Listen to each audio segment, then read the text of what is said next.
sometimes you watch something and it just really hits home.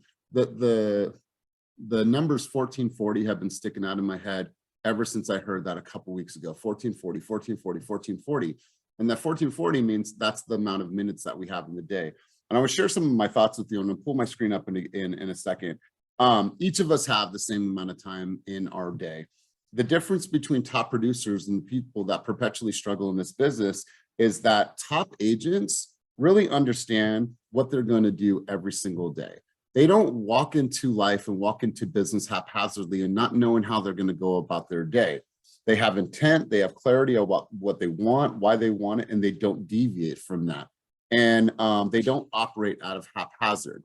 We saw this exercise the other day, and I just try to recreate it, you guys, but I'm no creative designer. So I want to share this with you guys and like kind of like look at how success is distributed. And when we think about, you know, who people are and why we fall into these categories. So 1% of the people are rich, 4% of the people are prosperous, 15% of people are living good, and you know, 60% of people will financially struggle, and then 20% are broke. And that's an unfortunate scenario for a lot of people. But when we were in this session the other day, the presenters told me this. He said, who do you think the people are on this list that spend the most time training, coaching, developing, script role playing? If you guys could guess and think about this and share with me in the chat, who do you think the people are broken down in these percentages, in these categories, are the people that spend the most time, most money, most energy, most time at conferences? Who do you think those people are when you look at this screen? Which category is it? Is it number one, the top one, prosperous, good, live, and struggle? Which one do you think the most productive people are getting coaching and training? Any rich? Yeah, you know what? Here's the thing, you guys. Even though a small amount of people sell the most real estate, those are the people that are diving back into their craft. I talked to a guy the other day that sold 269 homes last year, him and one other person in the San Diego market. He's like, dude, I am a student. I'm like, wait, you're a student? He's like, man, I'm constantly growing. I'm learning. I'm listening. I'm watching podcasts. I'm coming to coaching. I'm contributing at the highest level. I'm going to as many conferences that I can when time permits because I have children and all these things. So when you think about it, a lot of the times, the people that are not successful in business, the people that are struggling the most in business are the people that are unable to take that chance and say, you know what, I'm going to go to the session. I'm going to go and read.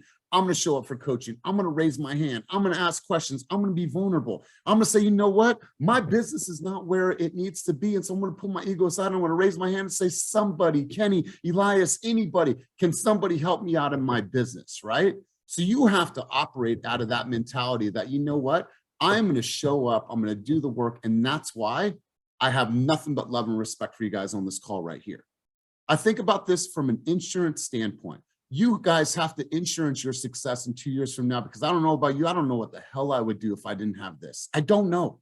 I don't know. So I make sure my insurance plan is set in place so I can continuously grow in this career. And I'm telling you this, 8 years I have to give to this business, and I'm out. I'm out.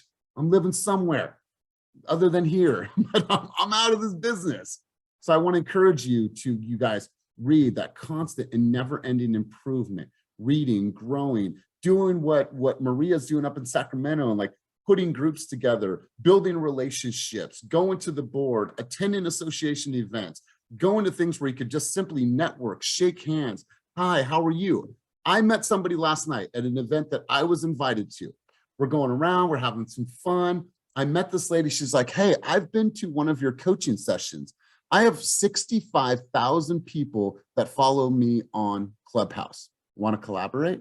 I'm like, hell yeah, right? Like just by being in rooms and like shaking hands and hi, how are you? I'm Elias. What do you do? Hi, I'm Elias. What do you do? 65,000 people. She's like, I want to collaborate with you.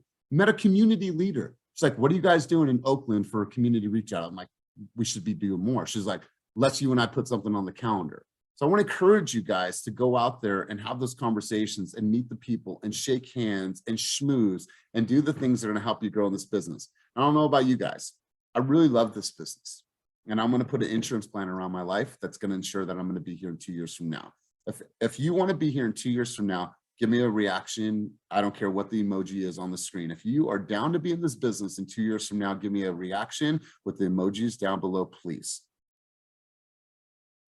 And I'll wait until I see everyone's freaking hand up. Cool. Thank you. Thank you.